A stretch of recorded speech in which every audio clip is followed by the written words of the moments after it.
Hola, buen día, yo soy la doctora Luisa Aguilera, soy la directora de la Clínica de Insuficiencia Cardíaca, soy cardióloga, especialista en esa área y tengo el gusto de compartir el día de hoy con alguien del equipo multidisciplinario que compone esta clínica, que es el doctor Alex Pacheco. Bienvenido. Hola Luisa, ¿cómo estás? Yo soy Alex Pacheco, soy cardiólogo también, pero tengo una subespecialidad en electrofisiología, que de aquí empezamos con los problemas por la complejidad del nombre. Siempre ha sido un problema para hacer entender a qué nos dedicamos, pero de alguna manera es el especialista en cardiología que ve específicamente las arritmias cardíacas y todos los dispositivos que tienen que ver con la estimulación del corazón y prevención de arritmias. O sea, electricidad de corazón, podríamos decir, Es ¿no? En correcto. todas las presentaciones. Cuando hablamos del motor del corazón, que tenemos la parte mecánica, la parte, digamos, de nutrición y oxígeno, que sería gasolina, y la parte eléctrica, esa es mi área. Muy bien. ¿Y por qué escogiste eso? O sea, ¿por qué electrofisiología? Fíjate que fue curioso, de manera muy temprana tuve contacto con electrofisiólogos en mi formación de medicina general. Yo ya tenía una idea de cardiología, evidentemente, desde muy chavo quería hacer cardiología. Pero cuando empecé a ver el contacto en la electrofisiología, que me di cuenta que podía estimular el corazón, que podíamos quitar arritmias, que podíamos jugar con cosas diferentes, me llamó mucho la atención. Y ya estando como tal en la especialidad de cardiología, me di cuenta que aparte era un área, incluso dentro de la misma cardiología, es poco conocida. Y no solamente poco conocida, sino incluso hasta a veces un poco temida, porque pues, suele ser en algunas ocasiones un poco compleja. Y creo que, pues, hoy en día tú estás luchando muchísimo para visibilizarla. ¿Y qué es, si pudieras decir, lo más divertido, lo que más te apasiona ver en los pacientes que tratas? ¿Qué sería? O sea, ¿cuál sería como tu Híjole, momento mágico? mi momento mágico es claramente el cambio que existe en el antes y el después de un tratamiento específico, ¿no? Una taquicardia que a lo mejor lleva años un paciente padeciendo y que después de una intervención, pues la quitas, ya no la vuelve a tener. O pacientes hablando de insuficiencia cardíaca que están con un deterioro muy importante de su calidad de vida, sin poder realizar realmente buenas actividades físicas porque se encuentran limitados por la enfermedad. Y algunos pacientes que son candidatos a este manejo con dispositivos, podemos mejorar literalmente como si fuera un switch y prender el corazón de una manera diferente para favorecer esa mejoría importantísima. Incluso hay pacientes que me dicen, usted a partir del momento que me lo prendió, me empecé a sentir mejor. Claro, y nos ha pasado con muchísimos de nuestros casos. Y es la verdad algo increíble tener a personas apasionadas como tú que, o sea, de verdad los procedimientos de electrofisiología es así como minucioso, delicado, de paciencia.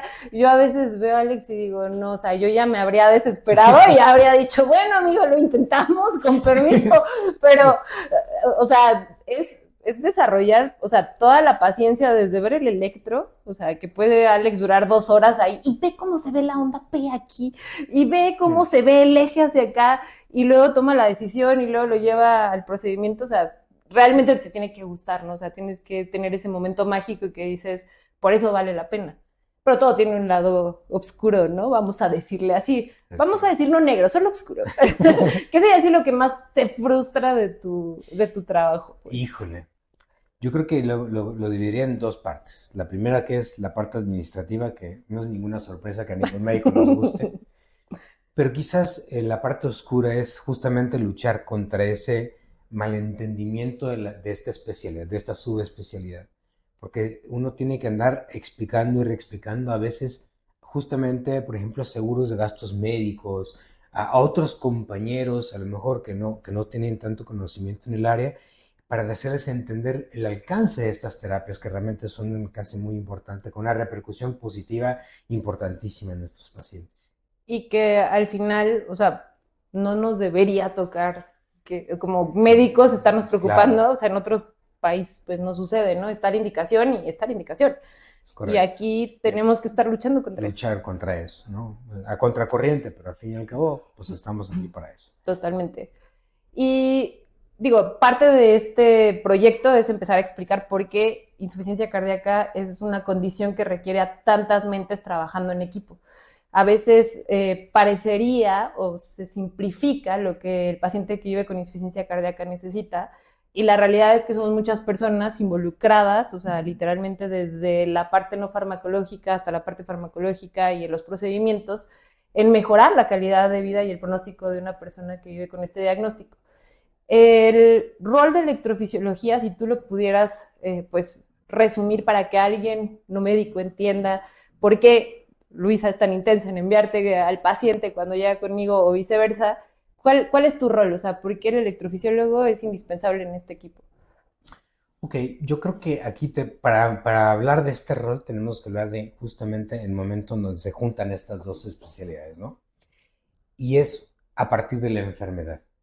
Nosotros sabemos, y tú lo has visto muchas veces con nuestros pacientes, que nuestros pacientes de insuficiencia cardíaca tienen muy frecuentemente arritmias, o incluso las mismas arritmias los llevan a insuficiencia cardíaca. Y te voy a parar porque acuérdate que aquí somos dummies. ¿Qué es arritmia? Porque si vamos a empezar a hablar de arritmias, o sea, tienes que decir qué es arritmias, porque si no, a lo mejor aquí alguien ya se perdió.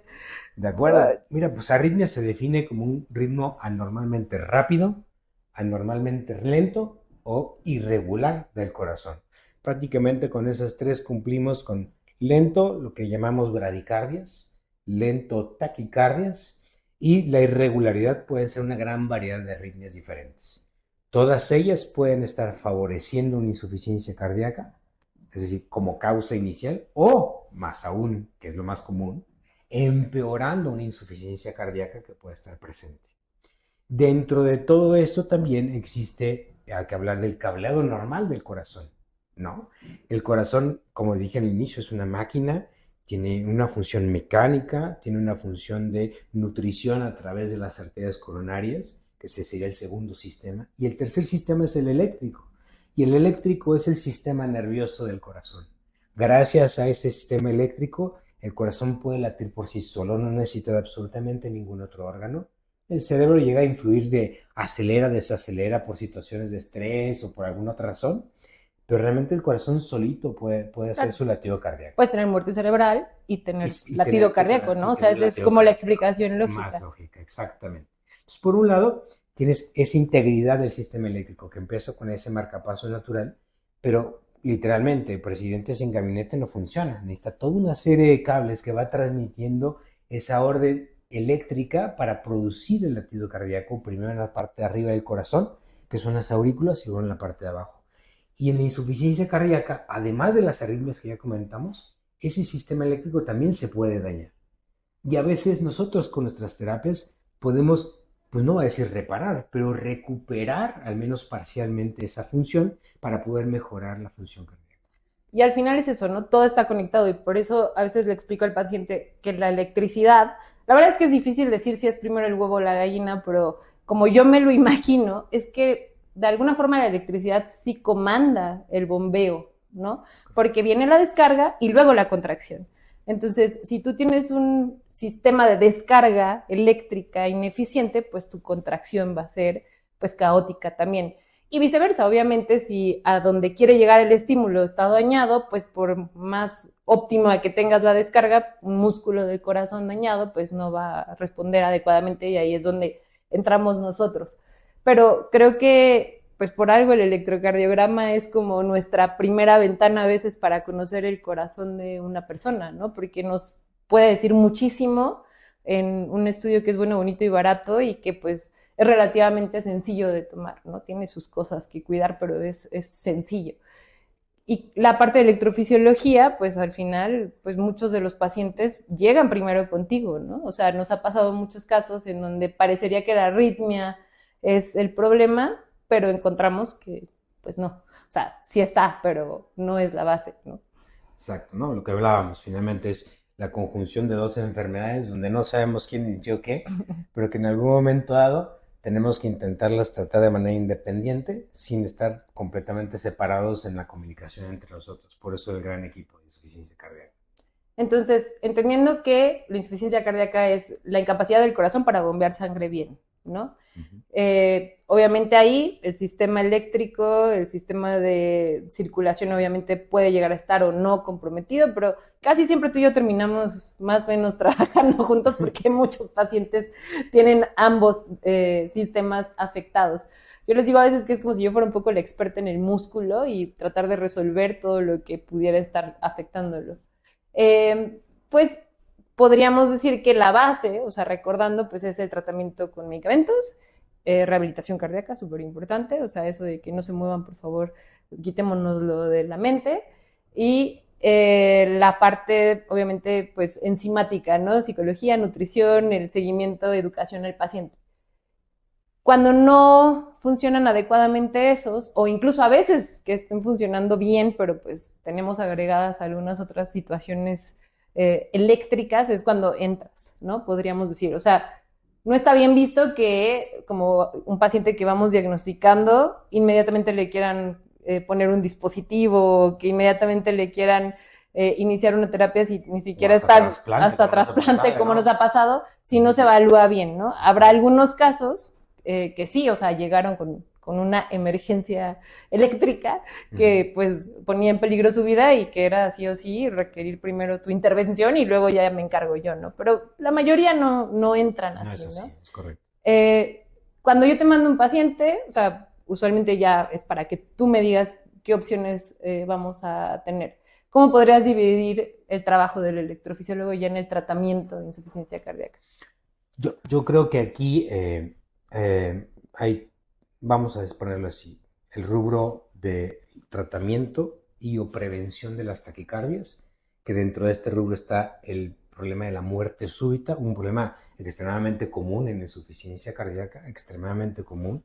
Hoy por hoy sigue siendo una de las causas más importantes de mortalidad en el paciente con insuficiencia cardíaca.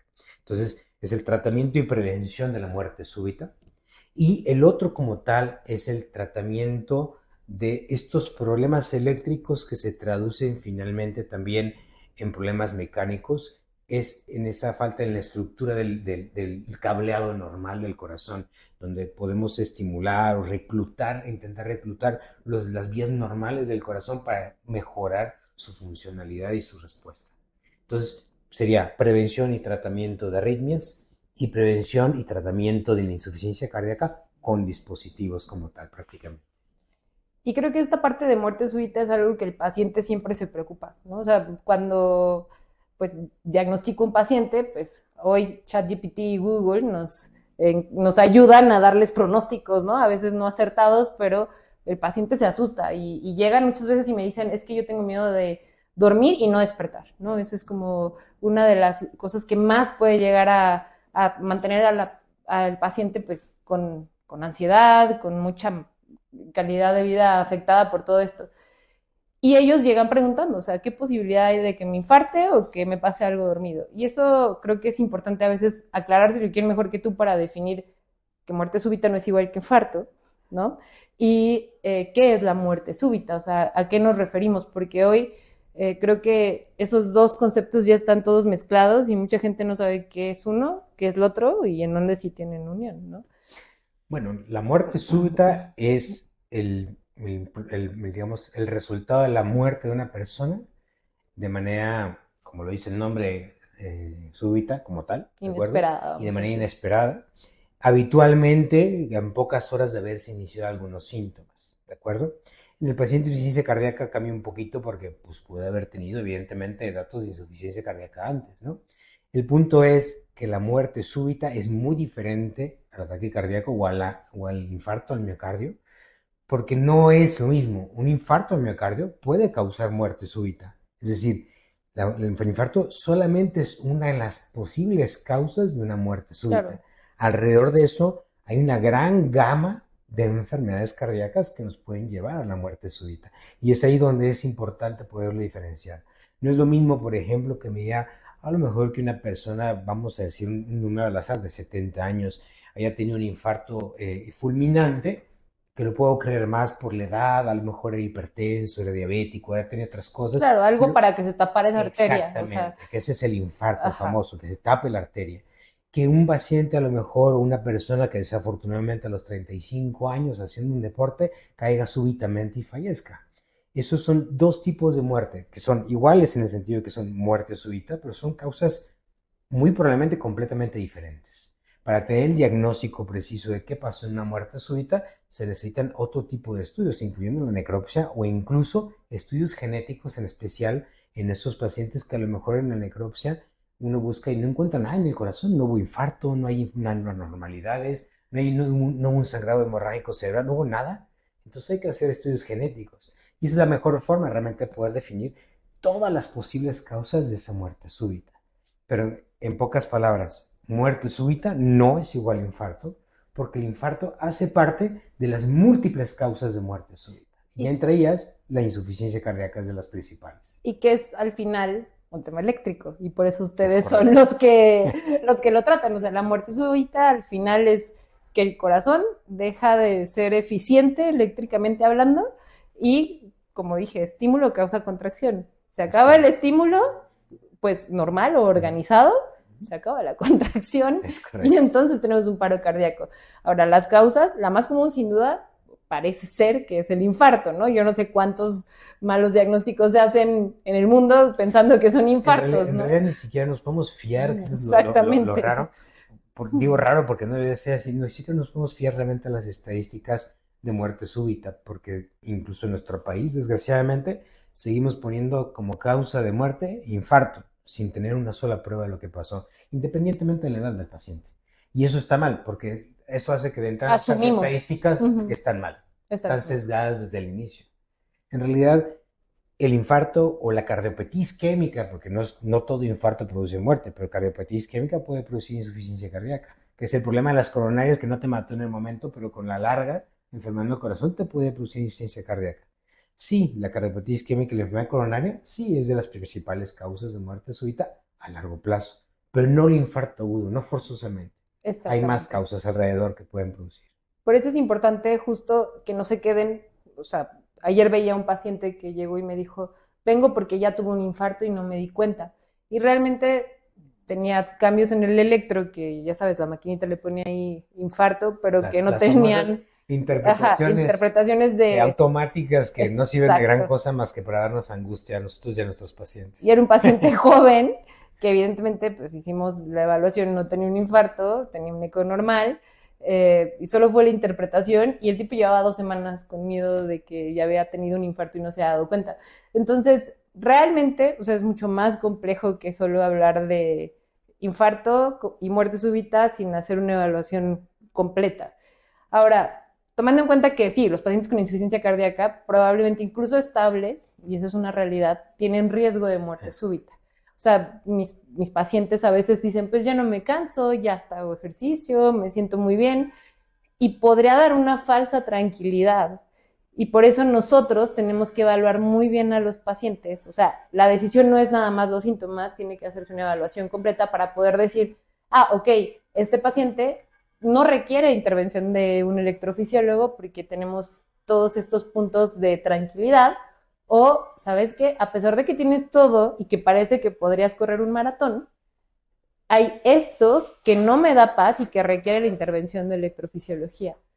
¿Cuáles serían esos puntos clave para que nosotros tengamos que pensar en que sí ese paciente requiere intervención para prevenir una muerte súbita? Qué bueno que hablas de la falsa estabilidad. Exactamente. Porque se llama falsa estabilidad. Ese autoengaño que como me siento bien, ya quiere decir que no tengo ningún problema. Y eso se repite en muchas enfermedades, ¿no? Lo sabemos, desgraciadamente, que yo me siento bien, no necesito esto y ¡pum!, viene un problema. ¿Los síntomas son parte importante de la evaluación? Por supuesto que sí. Claro, sí, sí. Sin embargo, como bien dices tú, hay varios puntos súper importantes en esto, ¿no? Es la presencia de una función cardíaca muy disminuida. En cardiología llamamos fracción de expulsión, que es la capacidad de vaciarse del corazón para poder tener un latido cardíaco eficiente, etc., etc. Y una función disminuida por debajo del 35%, aunque te sientas bien, el simple hecho de que bajar de ese número, ya sabemos que te pone en un riesgo mayor de tener muerte súbita. Simplemente el puro número, ¿de acuerdo? Pero obviamente no es la única cosa. Hay otras alteraciones que nos pueden advertir de un posible problema. Y por ejemplo son esos pacientes que pueden llegar a tener también arritmias cardíacas, específicamente taquicardias o extrasístoles, que son esos latidos que de repente vienen, que pueden ser muy frecuentes, pero que vienen de la parte de abajo del corazón, que son los ventrículos, que es la parte, vamos a llamarlo así, la más vital para sostener la vida, es la parte vital del corazón. Entonces, las arritmias que vienen de ese lado del corazón, que es donde está generalmente la enfermedad y la insuficiencia cardíaca, o la parte más importante, es la que también nos puede predecir pacientes que en algún momento dado pueden estar en un alto riesgo de tener muerte súbita. Ahora, ¿con qué podemos disminuirlo? ¿Con qué podemos mejorarlo? Y lo voy a decir porque es importante decirlo, con un buen tratamiento inicial, empezando desde el apoyo con el médico tratante, con los medicamentos adecuados, titularlos de la manera más adecuada posible. Es decir, hay todo un proceso antes de, no nada más es llegar y tengo esto y ya, no. El tratamiento puede mejorar eso, subirte la fracción de expulsión que comentábamos por arriba del 35% ya con puro medicamento, incluso a lo mejor quitarte ese riesgo de extrasístoles o taquicardias ventriculares porque ya lo controlaste y mejoraste la función cardíaca. Y a partir de ese momento tu riesgo disminuye de manera importantísima. ¿De acuerdo? Entonces, ese es un punto importante. O sea, sí hay parámetros muy importantes fijos, pero no quiere decir que si un paciente está aquí y nunca recibió ningún tratamiento, tiene que irse o tener el riesgo de la muerte súbita y ya valió y ya tengo que implantarme algo. No, no. Hay que ir por etapas, como le dijiste tú. Y a partir de las etapas vamos tomando las decisiones de acuerdo a la respuesta de cada paciente.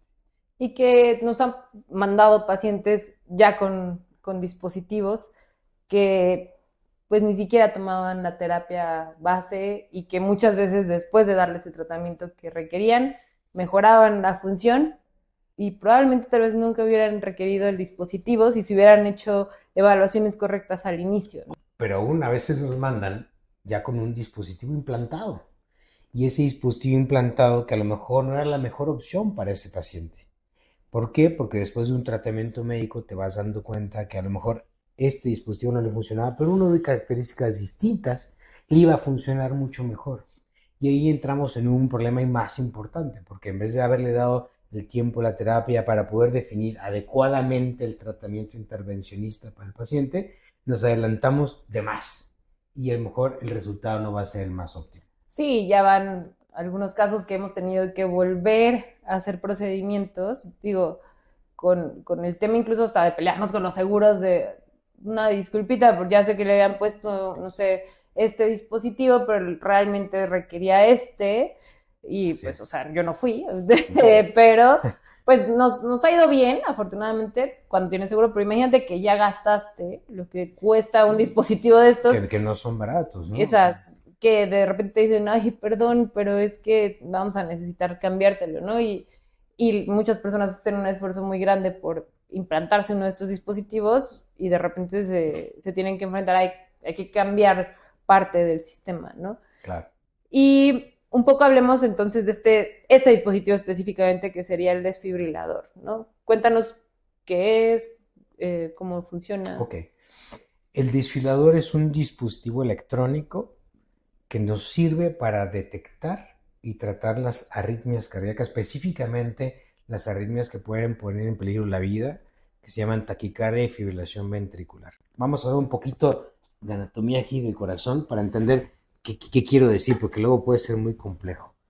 El corazón aquí, cuando yo lo abro, se encuentran 4 cavidades, que son 2 arriba que se llaman aurículas y 2 abajo que se llaman ventrículos. En insuficiencia cardíaca, los ventrículos, especialmente el ventrículo izquierdo, que es el que siempre nos fijamos más, ¿verdad? Porque luego malamente, porque hay que ver un poco de todo. Pero digamos que el ventrículo izquierdo, que es el que nos define muchas veces en la insuficiencia cardíaca, puede llegar a tener una arritmia que se llama taquicardia ventricular, es decir, un latido que nace de aquí, en vez de nacer, como les decía, desde la parte de arriba y seguir todo el sistema eléctrico, nace de aquí, y eso hace que el corazón, si de por sí que está enfermo y no puede latir muy bien, luego le aceleras la frecuencia, y luego al nacer de un sitio donde no debe nacer, además la eficacia en su contracción es menor, hace el equivalente prácticamente de que no esté latiendo. Entonces, un paro cardíaco, aunque tengas actividad del corazón. Incluso la fibrilación ventricular, que es la otra, ya ni siquiera taquicardia es, ya ni siquiera movimiento, es claramente una temblorina. ¿no? Una temblorina y el músculo hace esto, ¿no? O sea, eso claramente no va a bombear sangre a ningún lado, ¿no? Entonces, esas son las arritmias letales y esas son las que el desfibrilador puede detectar y tratar en el momento, que le va a dar chance al paciente por llegar al hospital. Le va a salvar la vida en el momento, en pocas palabras. ¿Y qué es lo que hace el desfibrilador? Lo que hace el desfibrilador, lo voy a dejar así abierto. El desfibrilador, les voy a presentar un tipo de desfibrilador, que es este tipo, es relativamente grande, cabe más o menos en un poquito menos de la palma de mi mano, ¿verdad? Más o menos es promedio de los desfibriladores, no importa la marca. El punto es que lo que tienes adentro tiene una batería, tiene unos capacitores que son los que acumulan energía importante para realizar una descarga en algún momento dado, y tiene la computadora chiquitita, evidentemente. Estos están conectados a unos cables, como por ejemplo uno de estos que tengo aquí. Estos cables se meten a través de la vena subclavia, generalmente de este lado, vena subclavia, o del sistema venoso aquí al nivel del hombro. Y pues, como todas las venas llegan a Roma, como todos los caminos llegan a Roma, todas las venas llegan al corazón. Tú le empujas y van llegando hasta el corazón. Y de esa manera se llegan y se implantan a este nivel. Déjame, puedo pasar, ahí está. Y se conectan ahí. En la punta de estos cables tienen un tirabuzón, que es lo que los fija al corazón en sí mismo. Este cable lo que hace es mandar la información eléctrica que se conecta aquí directamente al dispositivo y le va diciendo cómo está latiendo nuestro corazón, que si la parte de arriba va primero, que si la parte de abajo va primero, o de repente hay una arritmia. Y en el momento que detecta una arritmia, que es una de las funciones primero que hace es detectar, estimular el corazón cuando no detecta actividad, funciona como un marcapaso, pero el desfibrilador tiene un plus, tiene esta pequeña como espiral que tiene más o menos en la punta del corazón, que ese lo que hace es que va a funcionar como las paletas que ustedes ven en las películas o en las series de médicos. ¡Todos fuera! ¡Todos fuera! Y ¡paz! ¿No? Le dan el choque. Sí. Entonces, este es como el equivalente a una de las paletas. Y la otra paleta, porque siempre tienen que ser dos, pues un circuito que tiene dos polos, es justamente el desfibrilador. Entonces, el dispositivo va a detectar la arritmia, va a decir, uy, es una arritmia que es peligrosa, va a empezar a intentar quitarla inicialmente estimulando el corazón un poquito más rápido, porque a veces puede quitar así y se evita el choque, pero cuando no, carga en los capacitores que les comenté, unos segundos, y en el momento preciso descarga. ¿Y qué hace cuando descarga? Lo que hace es literalmente lo que hace cuando se nos satura la computadora. No puedo avanzar, control, suprimir, cerrar todo, apagar computadora, reseteado. Hace lo mismo con el ritmo cardíaco. El sistema eléctrico está hecho un caos, da una descarga y lo reinicia. Y lo reinicia. Y vuelve a tomar el mando el marcapaso natural del corazón. O si al dado caso que el marcapaso natural esté muy aturdido, el que toma el mando del marcapaso es el desfibrilador. Y ayuda a que vuelva a tener un ritmo cardíaco estable, volvamos a tener flujo sanguíneo cerebral y evidentemente sacarnos del peligro de muerte en ese momento. Y es literalmente eso, es como traer tu aparato con palas ahí, dice uno de los niños, hijo de un paciente que le explicaba, es como si trajeras entonces un monito con las palas adentro y está así, y cuando ve que hay electricidad de la mala le hace así, y yo, un poco eso, o sea, si lo quieres ver así, no es un monito, es un cable, pero es un robot, pero pues sí funciona así, ¿no?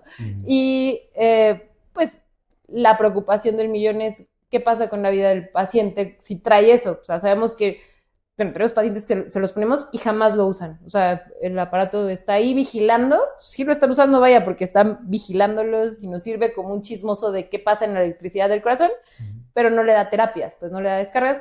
Happy problem. Quiere decir que no ha requerido, pero su vida cambia, hay riesgos, que es como la parte que ellos deberían cuidar y que se preocupan muchos pacientes.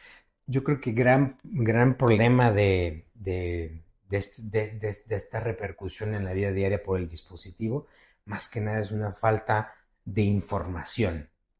Porque el dispositivo obviamente lo necesita. Si va a pasar usted ahí en el aeropuerto, que lo pase en la puertita de un lado, porque no puede, sí, está bien. Son pequeñas cosas. pero prácticamente lo que no puede llegar a hacer son buceos de profundidad, que muchas veces nuestros pacientes tampoco son capaces de hacerlo de cualquier no es que manera. quieras que lo hagan, ¿verdad? Que no pueden hacer deportes de contacto o algo que obviamente pueda lastimar de manera directa el dispositivo, porque el dispositivo, no lo comenté, pero se conecta y queda en una bolsita por debajo de la piel aquí. O sea, no es de que esté por fuera, está por debajo de la piel. Pero pues lo que lo protege es la piel, no es de que esté por debajo de las costillas y ese tipo de cosas. Un golpe directo podría afectar el funcionamiento, claro que sí. Y a lo mejor no estar muy cerca de fuentes de electromagnetismo importante. Pero fuera de eso, la vida del paciente prácticamente no cambia en gran cosa. Y que puede ser como una fuente de electromagnetismo importante, porque también siempre me preguntan eso, me dicen, entonces no celular, yo ya no voy a poder hablar por teléfono. Los celulares en general no van a producir gran cosa, pero se recomienda de cualquier manera el celular mantenerlo fuera del contacto directo, o sea, no tenerlo aquí, ¿no? Los típicos, no ponerte en la bolsa de... Exactamente, de que me lo pongo aquí y recargo, no ponerlo en la bolsa, alejarlo, llamar del lado opuesto donde tienes el dispositivo, quizás no acercarte a bocinas muy grandotas en las fiestas, por ejemplo. Las bocinas son magnetos muy grandes y eso puede en algunos pacientes producir como síntoma. Aguas, no quiere decir que el dispositivo va a fallar y a ver. Solo son cuidados. Son cuidados, ¿de acuerdo? O sea, simplemente alejarse de ese tipo de fuentes. ¿El microondas? Microondas, pues mientras no se metan adentro, todo está muy bien. O sea, porque siempre me dicen, doctor, es que yo siempre caliento mi comida en el microondas y yo vas a poder calentarla. Obvio no te quedes pegada ahí, ¿no? O sea, lo pones y te vas y regresas, listo. Pero sí, luego se imaginan como que nunca más casi se queda ahí el horno de microondas haciendo una onda en toda la casa, ¿no? Es correcto. Y pues no, su vida puede ser prácticamente normal. Pueden hacer casi todos los deportes. De hecho, tenemos una boxeadora que tiene un dispositivo, obvio. No la dejamos pelear, obviamente, como profesional, pero sí puede entrenar, ¿no? Sí puede hacer ejercicio y todo, por supuesto. El otro día también me preguntaban si pueden taladrar. Y cosas que leen, no sé dónde, pero que los hace como buscar ese miedo irracional para no usar el dispositivo. Yo creo que una cosa muy importante es miedos y preguntas van a surgir siempre. Claro. Y las que te han hecho a ti o me han hecho a mí, siempre va a haber una nueva en algún momento dado. Entonces, lo primero es buscar la información de una fuente fidedigna y sobre todo intentar corroborarla.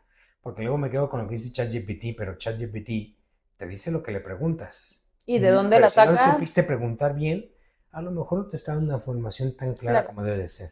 Entonces, ante la mayor duda, pues para eso estamos nosotros los médicos, que en algún momento podemos también un poco orientar en ese sentido. Entonces, la realidad es que estos dispositivos, dejando claro, dejan vivir normal, ¿no? Y el procedimiento es rápido, un día. El procedimiento es rápido, habitualmente es de un día para otro, así generalmente se maneja. Sin embargo, en algunas ocasiones nosotros, por situaciones específicas de nuestros pacientes, que no requiere a lo mejor el seguro que se quede todo el día, o que simplemente ellos lo desean, en el mismo día, en la tarde, se pueden ir a su casa. ¿Cuánto tiempo duras poniéndolo? Un desfibrilador normal, alrededor de 1 hora, 1 hora y media, cuando mucho. De que entra el paciente que sale de sala. ¿Con música o sin música? Con música. Con música y unos tequilas para el paciente, para que no se acuerde, porque siempre es un poco angustiante. El doctor no, solo los pacientes. Solo los pacientes, sí. Un coctelito. Y no duele, o sea, el paciente tiene una sedación leve, ¿no? Para que no esté... Es una sedación leve. Generalmente es para que estén tranquilos y a veces hasta cooperadores, pues. La anestesia es sobre todo local, más un poquito de analgesia por la vena y un poquito de sedación, como dijimos, ¿no? Que se duerman un poquito con sus tequilas. Pero en realidad el procedimiento es relativamente rápido. Se ponen 1, 2 cables o 3 cables en caso de los resincronizadores, que seguramente vamos a hablar más adelante. Y se cierra y ya la recuperación es prácticamente en 1 semana, ¿de acuerdo? Y regresan a vida normal, excepto ejercicio. Y durante el primer mes, hasta incluso 3 meses, dependiendo de los tipos de dispositivos y cables, preferimos que no anden haciendo esfuerzos importantes en el lado donde se puso el dispositivo para disminuir el riesgo de que se vaya a jalar o alguna cosa. Claro, pero muchos de nuestros pacientes, por ejemplo, 4 semanas, 2 semanas incluso, y ya los mandamos a rehabilitación, ¿no? Porque podrán no mover el brazo, pero tienen piernitas, ¿sabes? A la orden, tienen... Una clave, por ejemplo, de los dispositivos es muchos tenemos la mala manía de poner cabestrillos. Ujú. Y el cabestrillo, cuando tú pones un dispositivo, hace que tu cicatrización quede muy pegada. Y el momento que quieres empezar a mover Se el brazo, pega. duele Ujú. más. Yo tengo añísimos ya sin poner cabestrillo y eso me ha demostrado que en muy poco tiempo, incluso la movilidad del brazo, a las 2 semanas, es casi ya al 100% en la gran mayoría de nuestros pacientes. No siempre habla Excepciones, la ¿no? excepción, Ujú. pero casi siempre va a ser así. ¿Y cuáles serían los riesgos del procedimiento? O sea, ¿qué podría preocuparle a un paciente? Sabemos que las probabilidades de que algo malo pase es sumamente bajo, pero todo tiene un riesgo. Tampoco podemos decir que es 100% seguro. Pues lo voy a poner así, la aspirina te puede matar, Exacto. ¿no? Sí. Entonces, si nosotros partimos de eso, pues evidentemente todos los riesgos que te puedas imaginar, desde los más sencillos hasta los más graves, puede pasar. Aquí lo importante es ver el porcentaje o Exacto. la probabilidad de que eso pase es bastante bajita y va a depender mucho de la enfermedad también del paciente. Hay pacientes de muy alto riesgo, otros que no tanto, ¿no? El paciente con insuficiencia cardíaca me dirán, ay, es que un paciente de alto riesgo. No, no forzosamente, porque este es un procedimiento de muy bajo riesgo. Esa es la Exacto. realidad. Entonces, cuando tenés esto, en algún momento dado tú puedes manejar los riesgos y ver qué mejor le puede caer al paciente y aún más disminuir el riesgo. Hay formas de disminuir complicaciones. Bueno, una de las complicaciones es justamente la perforación del pulmón. Lo estás metiendo agujas para intentar agarrar la vena y puede pasar que ponches el pulmón. El pulmón se puede reexpandir, una reparación, digamos, sencilla realmente de hacer con un tubito que reexpande el globo que es un pulmón, ¿no? Pero en realidad lo mejor es intentar prevenirla y hay hoy en día muchas técnicas que nos ayudan a hacerlo y eso también va disminuyendo los riesgos de los procedimientos. Entonces, por ejemplo, hoy usamos ultrasonido, donde vemos directamente en el ultrasonido dónde está la vena, dónde está la arteria. Yo hago una punción muy dirigida en el sitio preciso y disminuyo no solamente el riesgo del pulmón, disminuyo el riesgo de Sangrados. sangrados, disminuyo el riesgo de muchas cosas. Entonces, hoy en día yo creo que ha avanzado de tal manera que realmente los riesgos son infinitamente pequeños con respecto al beneficio real que vamos a tener realmente con un dispositivo de este tipo. Y que prácticamente todos los electrofisiólogos capacitados también tratan de estar preparados para cualquier complicación, ¿no? O Es sea, correcto. digo, la realidad es que afortunadamente es sumamente raro que suceda algo y algo grave todavía mucho más raro en general en los centros de personas experimentadas, por supuesto, y el tratamiento adecuado y rápido de la complicación hace la diferencia y la mayoría de los buenos electrofisiólogos saben y tienen el equipo para resolverlo en el momento y que no pase a más, ¿no? Entonces, los riesgos son bajos, la recuperación es rápida, los cuidados son mínimos y la pregunta del millón del paciente es, ¿y qué pasa? O sea, ok, me vas a poner algo que me va a dar la descarga, ¿no? O sea, ¿qué va a pasar? O sea, de repente voy a ir caminando y voy a caer, o sea, yo puedo saber antes, o sea, ¿qué se siente? O sea, todas esas preguntas que son las básicas que nos hace el paciente y que nos hace la familia de, ¿y yo qué hago? ¿Lo toco, no lo toco? ¿Me quito, me voy? ¿Qué sería Son como? preguntas muy importantes porque en realidad tener un dispositivo de este tipo pues incrementa la ansiedad en ese sentido y justamente ese miedo de recibir el famoso choque. El choque se lo escriben muchas veces los pacientes como una patada de burro. O sea, sí se siente, sí es algo importante, ¿de Sí. acuerdo? En algunas personas llega a ser lo suficientemente, vamos a decir, esperar el dispositivo lo suficiente como para que el paciente ya empiece a perder un poquito la conciencia o incluso la haya perdido en ese momento y en ese momento recibir el choque, ¿de acuerdo? O en algunas otras personas el choque todavía está en la persona consciente. Entonces, sí, se va a sentir como una patada. Y evidentemente, en el primer momento que da ahí a una terapia de ese tipo, lo primero que tienes que hacer, primero como paciente, si tú sigues consciente, es hablar con tu doctor y decir, oye doctor, tuve una descarga. Claro. Y te va a decir, vente al hospital o vente al consultorio, te reviso a ver qué pasó, qué fue, porque hay descargas a lo mejor que es una y no va a pasar nada, ya no va a pasar a más. Pero hay otras que a lo mejor sí hay que revisar y hay que corregir a lo mejor un problema, que ese es el primer aviso, que a lo mejor si no hubieras tenido el dispositivo, pues simplemente no hubieras llegado ni al hospital, Claro, sí, ¿no? Pero totalmente. puede ser el momento justamente de tener una buena reacción. Ahora, que el familiar, pues el familiar realmente lo que tiene que hacer, o la persona que esté con esa persona, es darle el apoyo, no solamente estás bien, darle el apoyo, dejarlo de ladito quizá, puede tocar al paciente, las descargas no se pasan de persona a persona, un circuito, como dije, que va del corazón de la persona al dispositivo de la persona. Es un circuito que va de aquí para acá, prácticamente, ¿no? Entonces, mientras no quieran agarrar con las manos mojadas y le pongan las manos en el pecho, no creo que vayan a sentir absolutamente nada, ¿de acuerdo? En realidad es seguro en ese sentido. Y obviamente llamar por teléfono, pedir la ayuda Sí, claro. necesaria, evidentemente que es activar todos los sistemas de emergencia para que esta persona le pueda ir lo mejor posible. Y quitarles también el estigma de sus pacientes, porque hemos tenido pacientes que tienen dispositivos y que en su trabajo les dicen, no, tú ya no vas a trabajar con máquinas porque puedes descomponer por tu aparato a las Es una máquinas. mentira del tamaño del mundo. Los dispositivos no interfieren en ninguna máquina.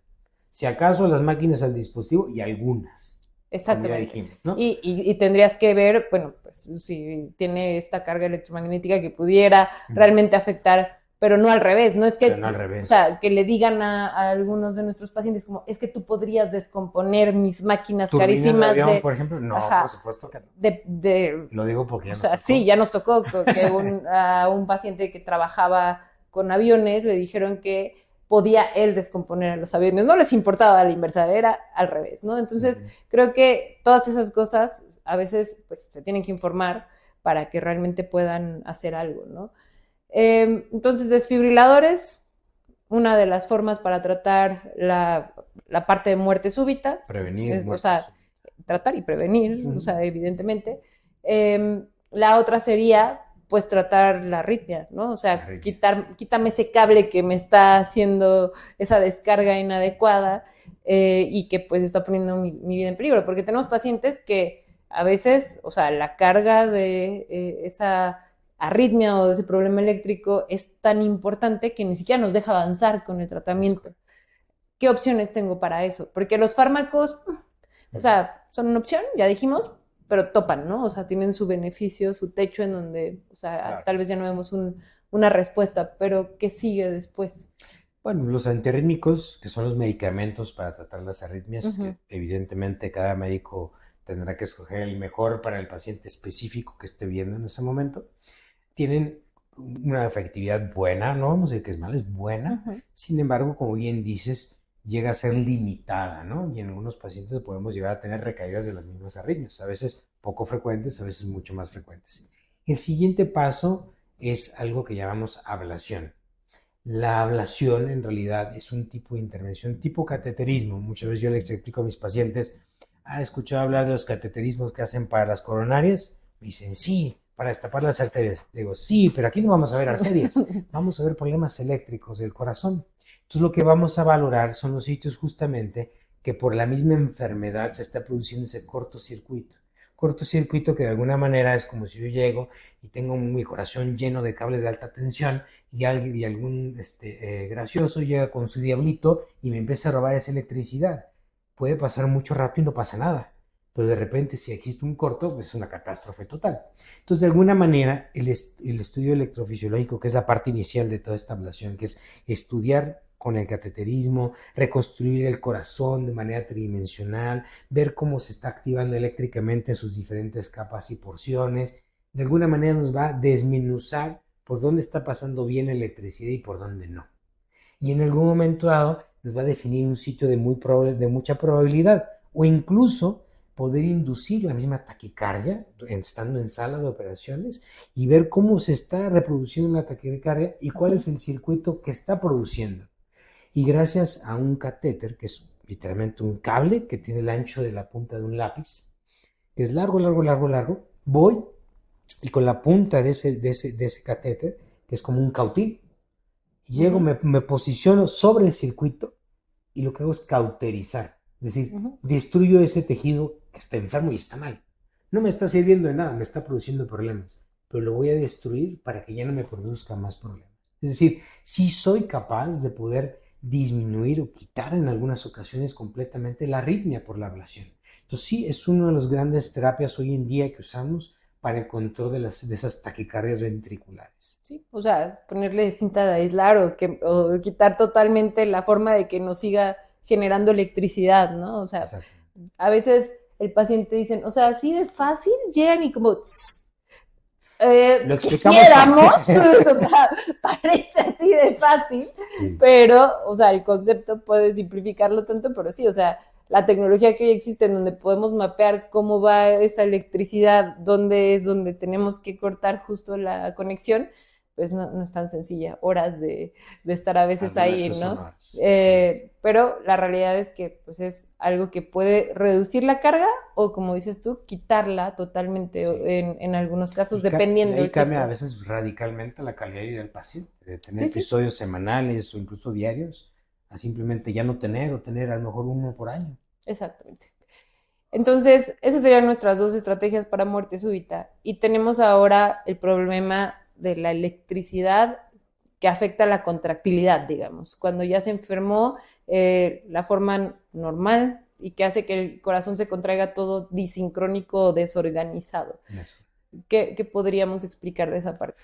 Bueno, como decíamos al inicio, el sistema eléctrico del corazón tiene un marcapaso natural que normalmente se encuentra a este nivel, nivel de la aurícula derecha, en su conexión de esta vena que es la vena cava superior, y en este sitio empieza el cerebro del corazón. Aquí tiene todo un sistema de cables, primero para que la parte de arriba, ¿se acuerdan que habíamos comentado que se llaman aurículas? Se contraigan, porque estas son las que llenan hasta el full, ¿no? Los ventrículos.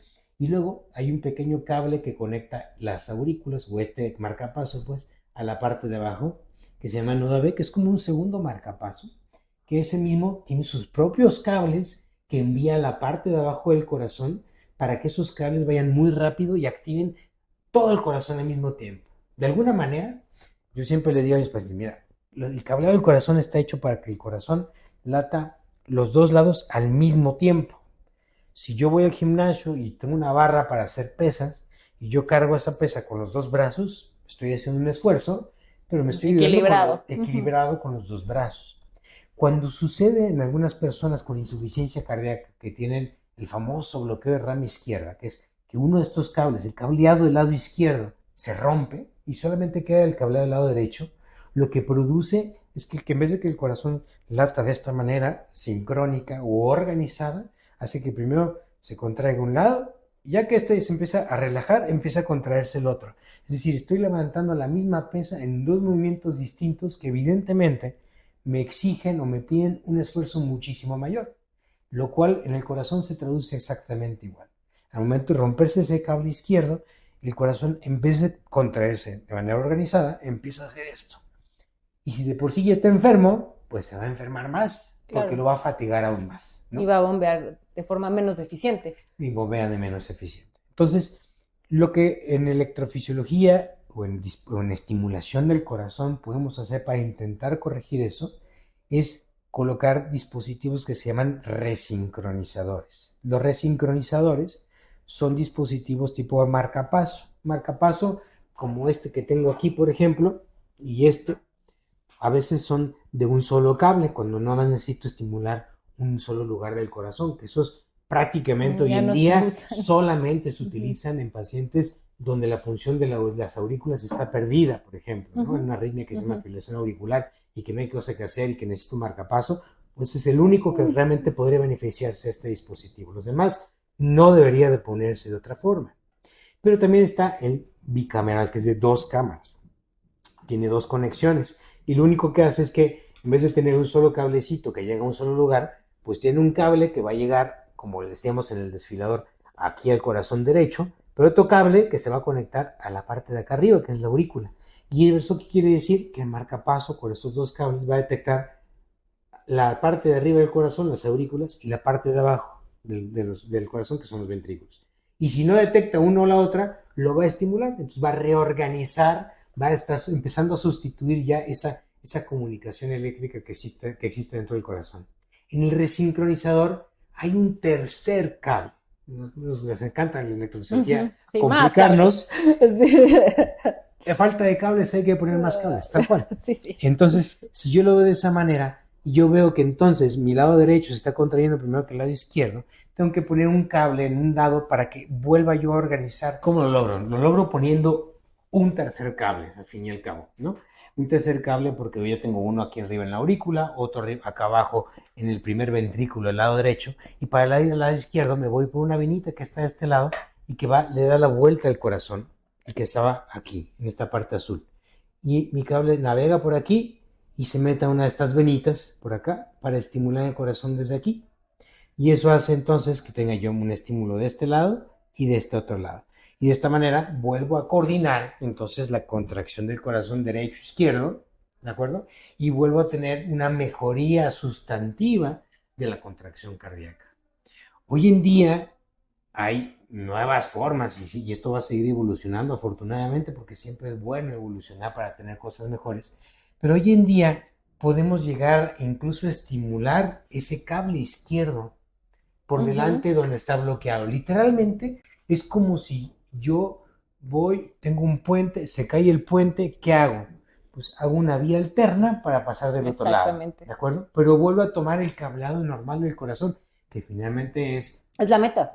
No solamente es la meta, es la naturaleza. La naturaleza nunca la vamos a vencer, siempre va a ser mejor que nosotros. Nos lleva unos cuantos millones de años de evolución. Entonces, de alguna manera, vuelvo a tomar ese cable del corazón y lo vuelvo a utilizar para que la contracción del corazón se vuelva a hacer de forma adecuada. Y eso se llama estimulación de la rama izquierda. Cosas de electrocosas. De nosotros los electrofisiólogos. Pero al fin y al cabo es un poco lo mismo. Ahora, hay pacientes que requieren el resincronizador y con eso mejoran y quizás no requieren el desfibrilador, pero también hay pacientes que requieren tanto el desfibrilador como el resincronizador. Bueno, para esos pacientes existen como que en realidad que fue el que enseñé al inicio, no solamente es un desfibrilador, también es un resincronizador, por eso tiene aquí 3 conexiones, ¿no? Okay. Es aurícula, el ventrículo del lado derecho y el ventrículo del lado izquierdo o el de la rama izquierda, dependiendo que hayamos hecho nosotros. Y de esa manera, el dispositivo todo en uno, de alguna manera, hace toda la chamba eléctrica, tanto de prevención de muerte súbita y taquicardias ventriculares o ritmos ventriculares, como el manejo de esa parte eléctrico-mecánica de la insuficiencia cardíaca. Y que realmente le puede cambiar la vida al paciente. Ahora, obviamente, esa indicación se hace con el análisis del equipo, ¿no? O sea, nos sentamos, vemos, a ver cómo se ve el electro, que es prácticamente uno de los criterios más relevantes, cómo se mueve el corazón, qué posibilidad hay de que esa resincronización realmente tenga un beneficio para el paciente. O sea, no es nada más aventar un cable y a ver si funciona o no funciona, sino realmente analizar, a ver, en este paciente sí hay un área en donde podemos mejorarlo y de verdad, o sea, hay pacientes que teníamos estancados con un funcionamiento bajo del corazón y que gracias a la resincronización prácticamente hoy tienen una función normal, ¿no? O sea, o mucho mejor que la que tenían antes, ¿no? Hay pacientes que nos han dicho, yo desperté del dispositivo y sentí como respiraba distinto. ¿Por qué? Porque tienen entraba el aire. Tienen una mejoría en el órgano central de esta parte. Y es una mejoría instantánea, en realidad. Exactamente. Entonces, creo que, digo, el procedimiento es prácticamente igual en cuanto a cuidados, etcétera, que el que acabas de explicar, que es lo mismo que un marcapasos, solamente la técnica te llevará un poco más de tiempo, ¿no? Es un poco más compleja la técnica y por ende puede ser un poco más larga, sí. Pero prácticamente todos se van igual, ¿no? O sea, el mismo día.